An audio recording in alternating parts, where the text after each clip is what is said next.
Okay, let's resume. In the last class, we made an observation that the differential amplifier we have designed is not truly an op-amp as such. It is not a voltage-controlled voltage source, but what kind of a control source is it? Voltage-controlled current source. Right?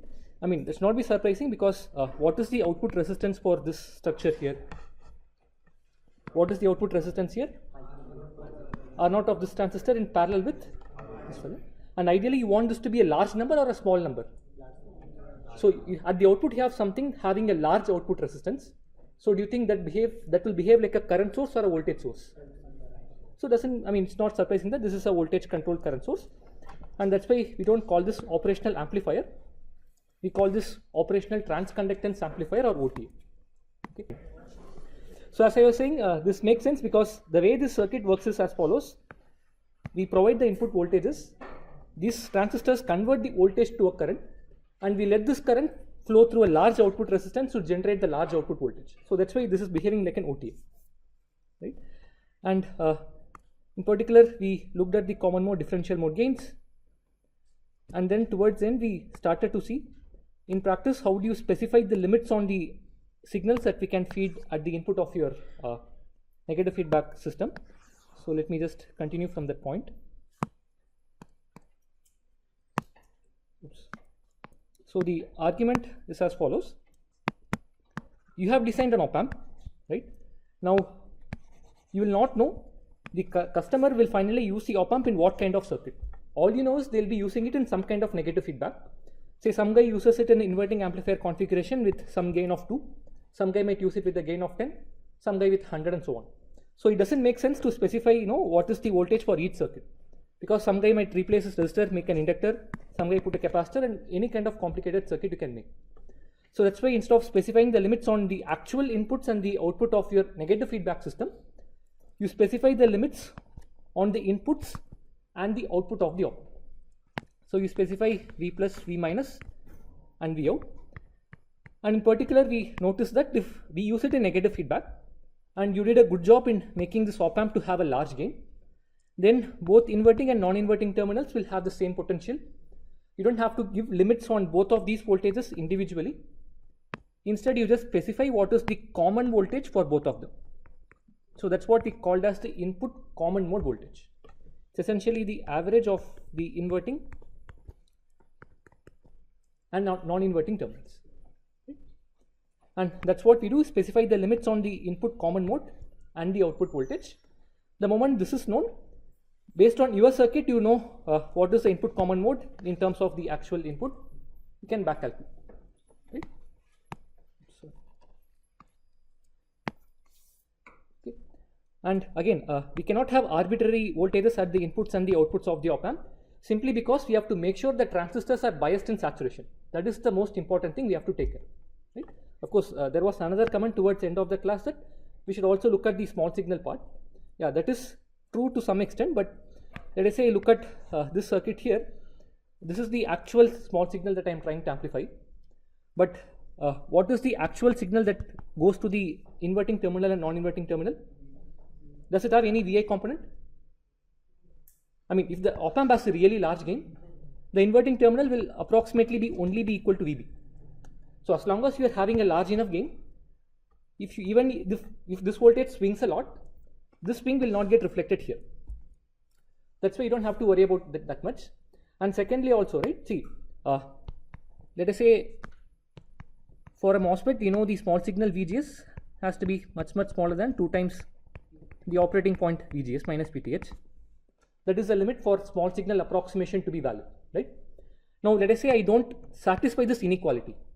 What will happen? Comes out of? No, what is the condition for saturation? VDS is greater than VGS minus PTH, and VGS must be greater than PTH, right? So if I don't obey this condition, what might happen? Yeah, remember that how did we come to this limit? We had a nonlinear equation. We wanted to make sure the linear term dominates the nonlinear terms. If you don't obey this fellow, all that means is now I can no longer ignore the nonlinear terms. They will also start dominating. That's all. So which means your calculation is no longer simple. This is an approximation we made to make our life simple, so that we don't have to worry about the nonlinear terms. We have only a linear term, we can solve it easily, right? So even if this is not satisfied, it doesn't mean that things won't work. Just that you will have nonlinear terms. That's all. Okay. But the important thing to notice, we have to make sure that transistors are in saturation.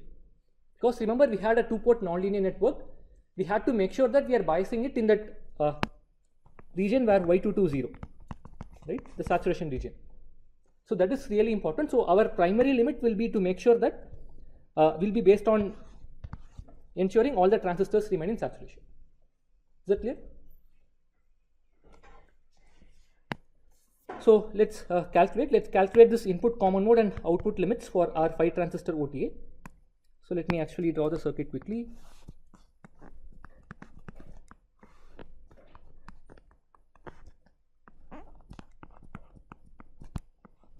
So this is the PMOS. I have the diode connection here.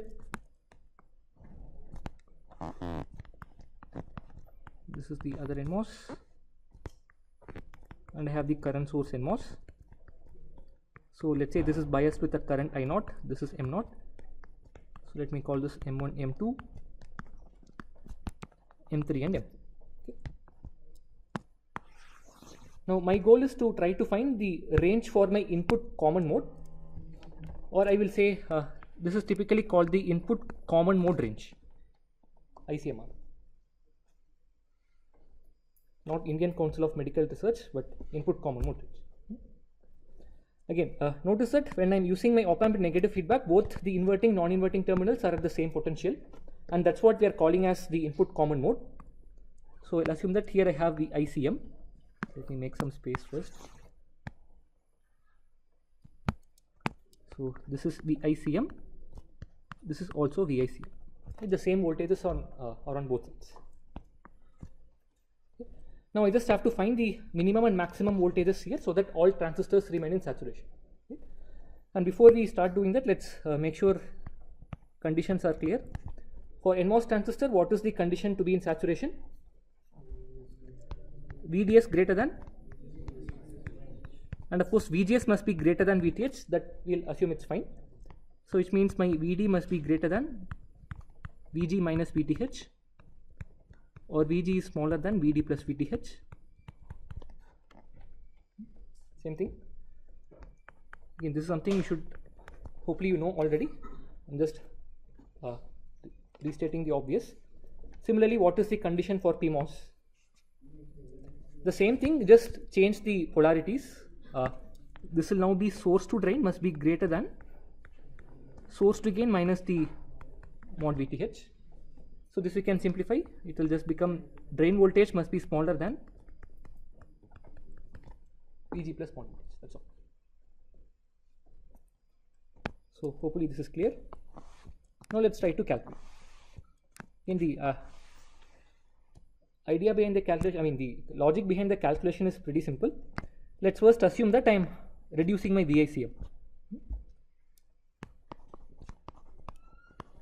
So first, let's find out if I reduce VICM, which transistor can go out of saturation. Okay. So VICM is the gate voltage here. I am reducing both of them. If I keep reducing the voltage, which transistor can go out of saturation? M1? Why M1, M2? Is it M1? I mean, I am reducing the gate voltage for this NMOS transistor. So from this, do you think it is good or bad? It is good. So M1, M2 is not getting affected. Huh? Why will PMOS get affected? For PMOS, this is the gate voltage for NMOS. This has no connection to the PMOS, right? Now, I mean, if I change this gate voltage, what other voltage can get changed? Huh? Drain of M0. Yeah, this potential, right? So we'll call that Vx, right? Because remember, what is the current flowing through the transistor? I0 by 2. So that is going to be constant. So if I change this voltage to keep this current constant, what will change? Vx will change. Vgs is fixed, right? So which means if I reduce VICM, my Vx will keep dropping, which means what transistor can go out of saturation? M0, correct? And I already know what is my Vx, that is the ICM, the gate voltage, minus what? What is this voltage in terms of VICM? Minus VGS of which transistor? I can say M1 or M2, say let us say M2. Something we already saw. And I also know what is the minimum I can have for my Vx, right? What is the minimum I can have at Vx? That is the Vx is the drain to source voltage for the transistor. What is the minimum drain to source voltage I can have? It is the VGS minus VTH of this transistor, correct? So this is, I will write VGS minus VTH of M0 at a current of, is it clear?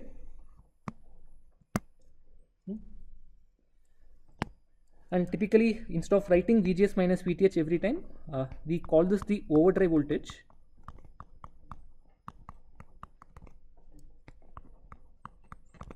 And we'll simply denote it as VOV of transistor M0 at a current I0. You don't want to keep writing VGS minus VTH every time, so it's a shorthand notation. So which means now I know what is my minimum Vx. So from here I can directly write what is my minimum VICM. Vx minimum plus, and Vx minimum is already something I computed, that is the overdrive voltage of M0 at a current I0 plus VGS2 at a current I0 by 2.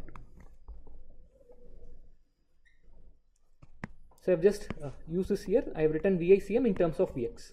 Right? Minimum of VICM is minimum of Vx plus VGS. Minimum of Vx is the overdrive voltage of M0 plus the VGS. Is this clear?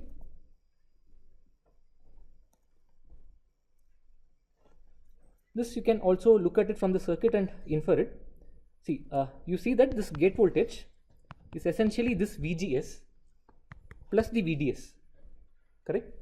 Now, I know that VGS is fixed because my current is fixed. So this is fixed.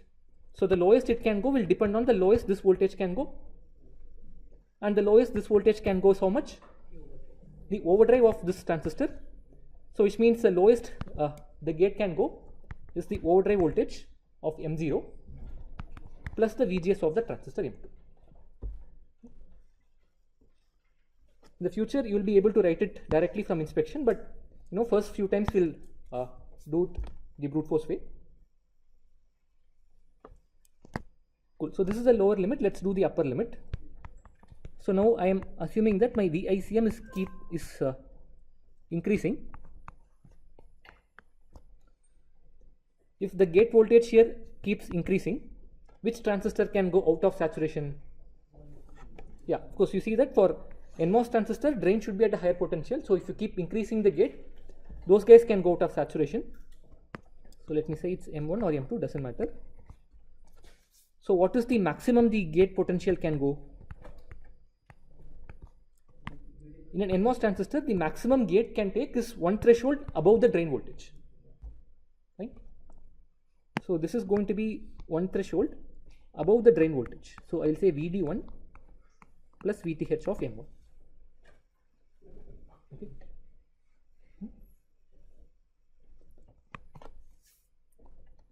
And what is deciding this VD1?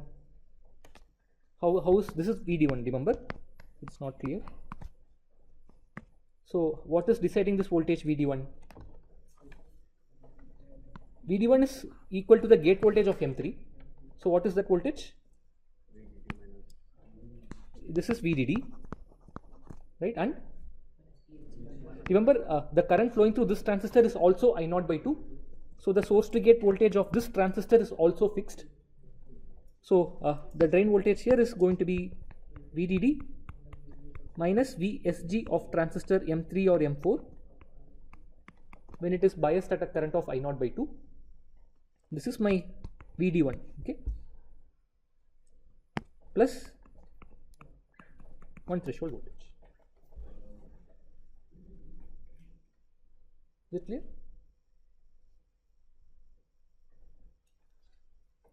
So the values I have written, there is no unknown here, right? If I mention what is the current, what is the transistor, I'll be able to calculate the VGS and the VGS minus VTH. So overdrive of the transistor is known, VGS is known, same as here. Okay.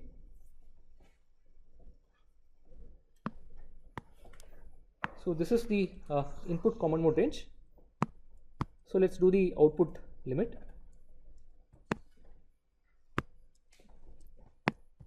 So now what we are trying to do is look at the output voltage here and see what is the minimum and maximum we can take.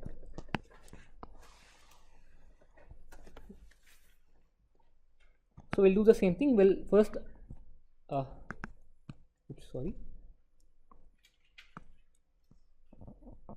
we'll first assume that the output voltage is decreasing, and we'll see what transistor can go out of saturation. So if my output voltage is decreasing, which transistor can go out of saturation? Yeah, M2, right? Because the drain voltage of this transistor is reducing, and that's a problem for NMOS. So M2 goes out of saturation, right? So what is the minimum drain voltage can take in an NMOS transistor? See, the minimum drain can the drain voltage of NMOS can go one threshold below the gate. So it is, I will say, the gate voltage, which is VICM minus VTH2. You're okay?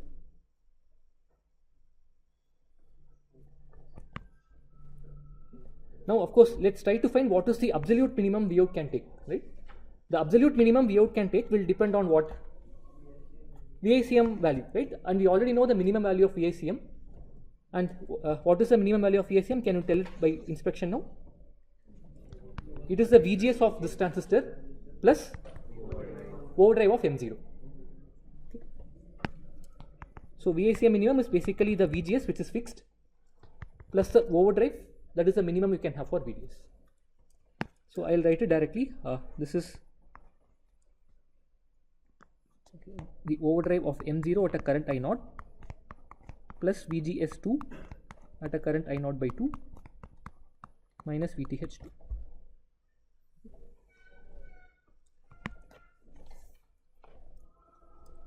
So now I have here VGS minus VTH. How can you rewrite this as overdrive? So this I can in turn rewrite as V overdrive of M0 at a current I0 plus V overdrive of M2 at a current of I0 by 2. This is the absolute minimum Vout can take. Again, even this you can look at it from the circuit, right? See, if let us say you have an ideal op amp which is powered from 0 on VDD, ideally how low you want your output to reach to? Ideally you want my output to reach all the way down to 0.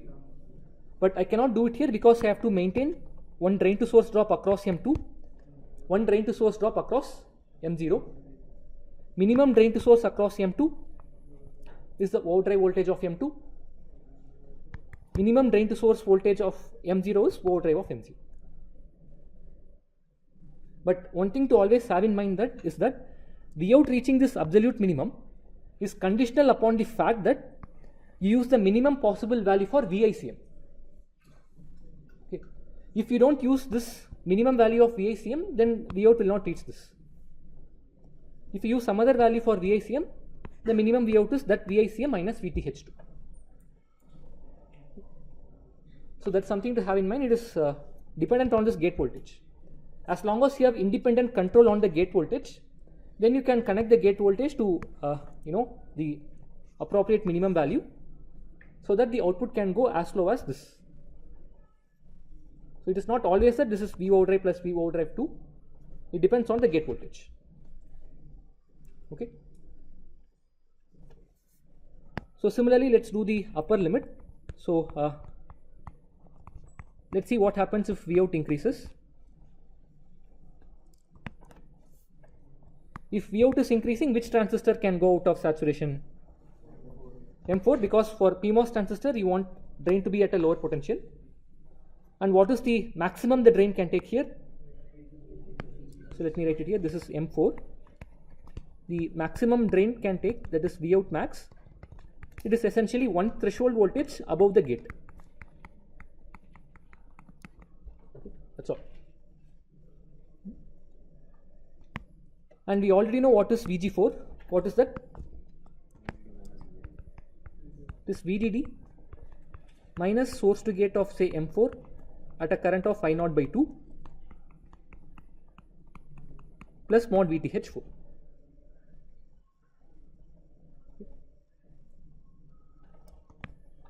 And here you see you have VSG minus VTH. If I take this minus common, right, I have minus VSG plus VTH. If I take that minus common, I'll have VDD minus of, let us say, VSG4 minus mod VTH4. So how can I rewrite this as? That is basically the overdrive voltage of M4 at a current of I naught by 2.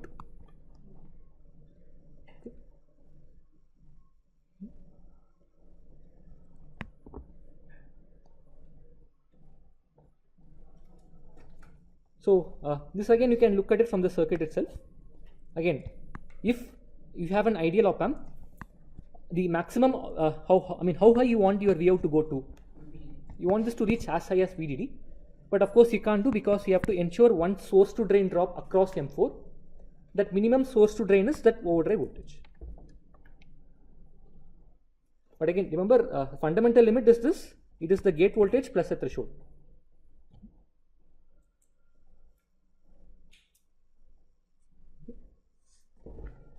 Great. Is it clear? Calculation clear? Cool. So now I know that this fellow is an OTA. That is, it's a voltage controlled voltage source. Sorry, voltage controlled current source. Right? But let us say I want to actually make a true voltage controlled voltage source as an op amp and sell it. Which means I cannot call this as my final output, right? This cannot be my final output because the output resistance here is very large.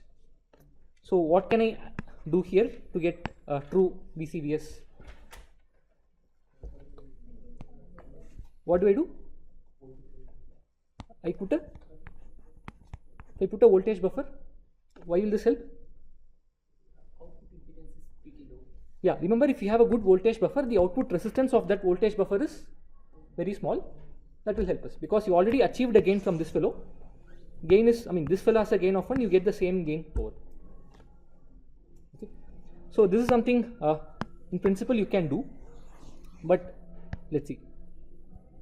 And how do you make this voltage buffer now? How do you implement this buffer? Common drain, right? So we can do that. So let's say add this fellow. This is VDD. Let's say I have a current source. Current source is realized using a transistor again, let us say, connected to something. Let's say this is M5, M6. This is my final Vout.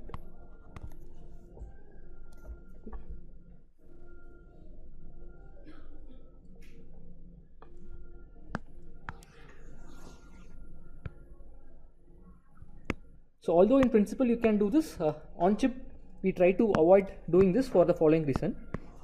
So let's try to compute the minimum and maximum you can have at the output. Okay. So what is the lowest voltage the Vout can take here? Let's say I call this current as I2. So if I reduce Vout, which transistor can go out of saturation? M6. What is the lowest Vout can go then? VGS minus VTH of M6, which is overdrive of M6 at what current? I have marked it as some I2, some bias current. Right? This is okay. But let's look at the upper limit. Let us say now I have a case where my Vout is increasing. Which transistor can now go out of saturation? M5. Why? This is basically the source, right? But VDS and the final battle is between VD and VG. Source gets cancelled. Which one? Or I'll put it this way, right? See, if Vout is increasing, remember, I mean, what can you say about the current flowing through the transistor? Is it constant? Equal to I0? Sorry, I2? Which means what can you say about the VGS of this? It's constant. So if Vout is increasing, what should have increased for Vout to increase? This gate voltage should have increased. So this has actually increased for my Vout to increase. Now if this voltage increases, what can go out of saturation? So what is, I mean, which means if I write the maximum voltage here is how much then? Remember, I ideally would have wanted to go to VDD, but I cannot do. This will be VDD minus overdrive of M4 at a current of I0 by 2. Remember, that is the maximum you can have at this point. So which means what is the maximum we can have here? Yeah, this, remember the VGS of this transistor is fixed because the current is fixed. Correct? So which means this voltage is going to be this gate voltage minus the VGS. That's all. Is it clear? So what I'm saying is I already have the gate voltage, which is this fellow, V overdrive of M4 at a current I0 by 2 minus VGS of M5 at a current I2. Is it clear? Yes? Gate voltage of M5 is increasing, yeah. Which one? But I mean, what is the drain connected to? Drain is connected to VDD. That's the highest you can have. So that way M5, it's a good question. This is increasing, but since we have connected the drain potential to VDD, this transistor we have guaranteed. So now you see, right? So for example, let's say you are operating, on chip you have supplies of, let us say 1 volt or something. This is your VDD. You can design your overdrive to be of, let us say 50 millivolts also, practically doable. And let's say your threshold is say some 450 millivolts. Then what is the value of VGS? I mean, overdrive is VGS minus VTH. So this is 50, 450. What is VGS?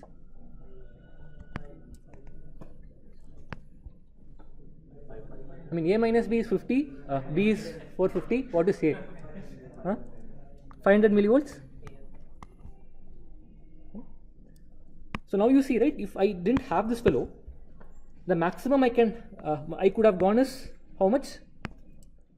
So at this point, what is the maximum value I have now? With the values, what is it? It is 1 minus 0.05, 0.95. Whereas now, how much I can go? 0.95 minus a VGS, which is 0.5. We are significantly losing the maximum output we can reach. Okay. This is one of the reasons why we avoid using voltage buffers on chip. I'm not saying we never do it. If required, you do it, but the price you will be paying is the fact that the output maximum is limited by this VGS. So that is why on chip we always say this is an op amp, right? Although we design an OTA, we close our eyes and say that, hey, this looks like an op amp to me. So whenever someone is actually saying I'm designing op amp, I mean, most likely on chip it is an OTA. That's the point I want to make. The issue is the fact that with the voltage buffer, your output maximum is severely limited. So, I mean, I jokingly say it like this, you say that you try to design an op amp, but you design an OTA and say, hey, this looks like an op amp to me, I'm happy.